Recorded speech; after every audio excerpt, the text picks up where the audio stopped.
then President Ronald Reagan, and it was a very scathing letter admonishing him for ketchup and pickles, and he had also cut the Pell Grants for college students, and I asked him, how am I supposed to go to college?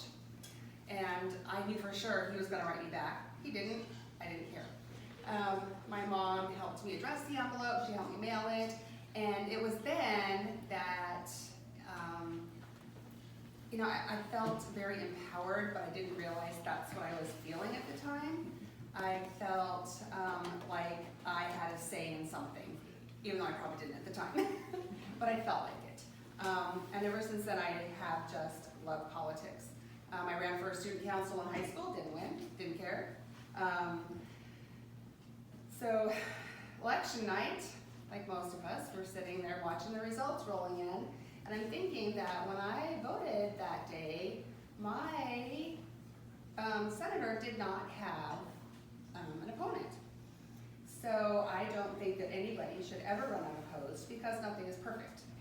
And so I decided that I would be that person. My father was a man of few words, but he was very loving, and he always made me feel very safe. My mother was a stay-at-home June Cleaver mom, but in that she taught me there's strength in everything that we do. In 2010, I was laid off, and it was January 2010 at 4:45 in the evening. And I was a single mom with a teenage son to raise, and I had no clue what I was supposed to do with no job. So I went to apply for food stamps, and I sat in the parking lot for an hour crying before I went in to apply. And that was easy enough, but the ridicule and the stigmas that go along with food stamps and needing, any public assistance or, safety net program is pretty ugly. I was verbally accosted by a woman in May of 2010 at Winco, and it took me a year to find a job. I actually had hurt my knee, and so I couldn't work as a nurse, and so Voc Rehab helped me go to school, so I became a paralegal for 2 years, and I worked for the Attorney General's office. And Lawrence Wasson, very nice man, wouldn't vote for him, but we were required to watch the state address. And it was May 10th of 2010, 1:30 in the afternoon, right after church. And it was the last time I would ever have to use my food stamps to buy groceries, and I was ecstatic. I was at Winco downtown. This woman in a yellow shirt, don't know her name, wish I did now because I thank her, had an armload of groceries, and I had a grocery cart with my $317 worth of food stamp groceries.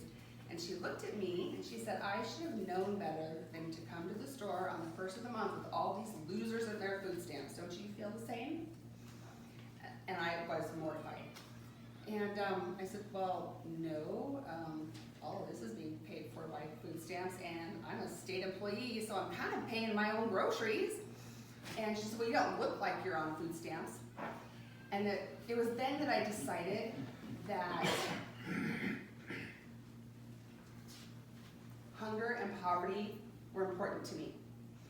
That most everything we do has to do with hunger. You can't go to work if you're hungry. Kids are not going to learn if they're hungry.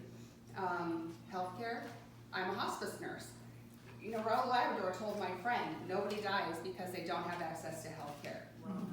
Yeah. And Right. when she asked him, why do you get insurance and I don't? What makes you so special? And he said this in a town hall. And I'm a hospice nurse. In September of last year, I watched a woman die because she didn't have access to health care. Because she couldn't afford insurance, she was waiting for her Medicaid, and she lived in Centerville and couldn't get to a doctor. She died 7 days after her diagnosis. She had a 7-year-old daughter. She was exactly my age. I was 50 at the time. And that's not okay. Healthcare costs lead to hunger and poverty because you're trying to pay the doctor bill and now you can't buy groceries. A lot of my platform comes from the I Vote to End Hunger platform. And that is, what will a candidate do to alleviate hunger, poverty, and create opportunities for people to pull themselves up? You can, I hate this one, give a man a fish and feed him for a day, teach a man to fish and he eats for a lifetime. But what are you supposed to do when he's learning how to fish?